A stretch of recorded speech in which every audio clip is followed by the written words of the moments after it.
I am currently managing about $2,500 per day in ad spend on Facebook. And in this video, I'm going to show you the best way to set up your campaigns as a coach or an agency owner scaling in 2026 after the Andromeda update. So get ready, check this out. Let's get into it now. Awesome. So for this video, I want to go ahead and show you guys the very start of where this company started. We're going to use a case study. I'm going to blur out the client name up on the ad account. We're going to use a case study of a client that I'm currently working with, results they were seeing before we started, and what they were doing and how we fixed it. So first things first, this was pre-Andromeda. This was back in August of 2025, right before the Andromeda update dropped in about September, October, right? When they were running this campaign, they were getting about $300 schedules on their VIP program, and they were running in the traditional manner. They were running multiple ad sets, distributing the spend on the ad set level, and that's it, right? The issue with that is that they were seeing an average of around $300 to $500 cost per call. Their booking page, they were optimizing towards schedule. It wasn't exactly working, and they overall weren't seeing the results and the kind of clients they wanted to see come through on that page. Now, when we went ahead and fixed this, the first thing we did was we actually didn't look at the ads manager at all. We looked at the funnel metrics. In general, for a book a call funnel, I want to see it between 8 to 12% opt-in rate, which they had at the time. But the booking rate, I want to see at 65, 70% or higher. They only had a 20% booking rate. So in order to fix that, first thing we did was fix the booking page. Not going to get into that super in-depth in this video, but I'm just letting you know we did that. When we jump forward to see how that worked, let's go ahead and go to November because that's when we fixed it. At that point, they were able to drop their cost per schedule significantly.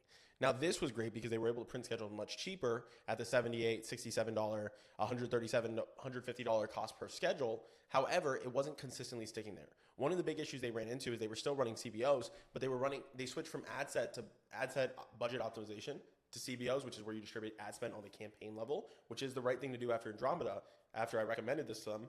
The issue they were running into, though, is actually having enough creative for Meta to feed off of. What they were doing was they were constantly launching campaigns on low spend. They were going ahead and seeing inconsistencies in the launch and killing the campaigns early, despite the fact that they were able to go ahead and despite the fact that if they gave it a little bit longer, it would have found the winning campaign and brought those creatives forward.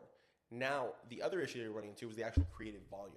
So with Meta's new Andromeda update, you need to run a lot of creative in each individual campaign. Because what's going to happen is it's going to pull out that winner. It's going to distribute a ton of spend to it. But then when that winner dies, if you only have 3 or 5 or 7 creative in that ad set, in that campaign, you're going to run out of creative and it's just going to kill the campaign. That's what kept happening here, which is why they were killing these campaigns. And if we go into December even, let's take a look at those campaigns again. It's going to go from $60-something per schedule to, let's see, this one's at 71. Now it's 101. But let's go into January. This month, those same campaigns spiked to 194, 123 per schedule. That's almost 300% increase in cost. And the reason why is they weren't running enough creative. So when we go ahead and we reset this campaign, what we did with Andromeda is super important. I recommend having at least 15 creative per campaign. So I set up a campaign, I set up the ad set, and I go ahead and I install 15 creative. Now, for top of funnel, which is what we're doing here, these are hitting cold audiences. These campaigns... Sorry, my dog was losing it. As I was saying, these campaigns need to have variability.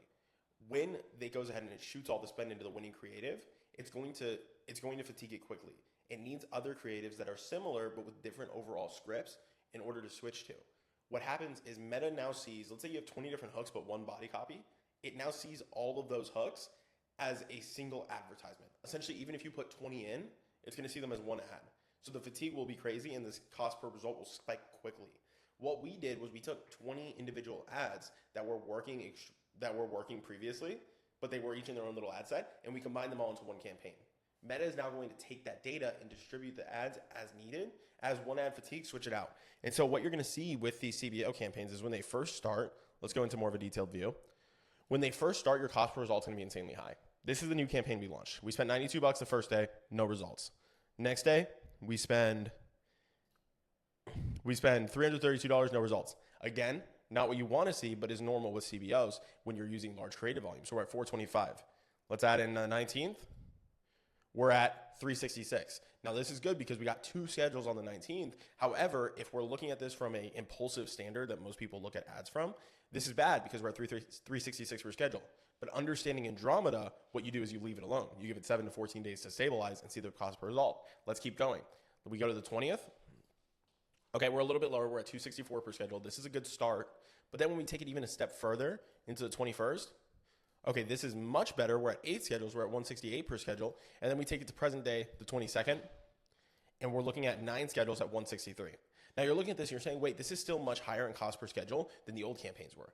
Check this out. This is what's so cool about Meta Andromeda and what makes it such a powerful tool for cold traffic targeting. When we go ahead and we go into the ad set level, yeah, we're running one campaign, one ad set. And so it looks like 163 per schedule. It's not all that good. But when you go down to the ad level in Andromeda, this is where it gets fun. Look at the individual ads. This one has 3 web schedules at $54 a piece. If we go back to 2 days previous, so we just look at the 20th, this has no schedules. But what's really cool is that the moment Meta sees, hey, this ad is doing really well in terms of engagement, instead of sprinkling a little spend each day, it knows automatically, let me push spend to this and push traffic to this ad, right? Then we go look at other ads. This one has 2 schedules at $37, right? This one has 1 schedule at $314, right? So Meta is going to start pulling back on the spend on this one, and it's going to start adding the spend to the other ones that are outperforming. This one has 2 schedules at $53. This one has 1 schedule at $432. So these outlier ads that have a very high cost per schedule are pulling the average up. But then if we continue to let Meta run this campaign for the next week, 2 weeks, month, it's going to continue to drive the cost per result down as it focuses in on the ads performing the best. Now, another common factor that we're seeing when it comes to these ads is top of funnel specifically, cold traffic specifically, the ones that are outperforming, getting the lower cost per result and driving the overall average down are very direct response. When you're running these cold traffic CBO campaigns, it's less about testimonials, it's less about showing off proof, and it's more so about actually running ads that say, if you are this kind of person struggling with this problem, looking to do this thing and get the result, then we can help you. This is someone we've helped, this is another person we've helped, this is the average result, click the button. If you do that on cold traffic with Meta, with Andromeda, and you put 15 of those creatives with unique scripts in the campaign, then you set it to $300 to $500 a day and do not touch it, it will be profitable, it will print you schedules, and you'll be able to sell some higher quality customers. Now, you may be wondering, Nathan, where do we actually go ahead and get the testimonials of social proof and actually indoctrinate these people? That goes into retargeting, and that's something we're not covering in this video. This is all about how to set up your top of funnel cold traffic campaigns with Andromeda. So just to reiterate, very simple. When you're going to run these campaigns, you need to go ahead and set it up as a CBO. You need to run one campaign, one ad set, and I'm looking for 15 or more creative. Once you have all that set up, they should be direct response style creatives. And once you have all that set up, you want to set it to $100 to $500 a day and just leave it alone, right? If you're playing with a larger budget where you're willing to spend $3,000, $4,000 a day, set up 5 campaigns at $500 a day each, right? See how they perform. Give them 7 days. Whichever one gets the lowest average cost, kill the others and increase the spend gradually, going up about 20%. You can go a day if you're trying to scale extremely aggressively, but I like to go up about 20 to 30% weekly. And you can go ahead and continue to raise that spend in order to go ahead and see greater and greater results. With this, if you leave it alone and you set it up exactly as I told you to do, you will be super profitable and see great results with Andromeda. That's exactly what we're doing for this company right here. And if you need any more help or you want to learn how you can work with us one-on-one, I'll leave a link down in the description.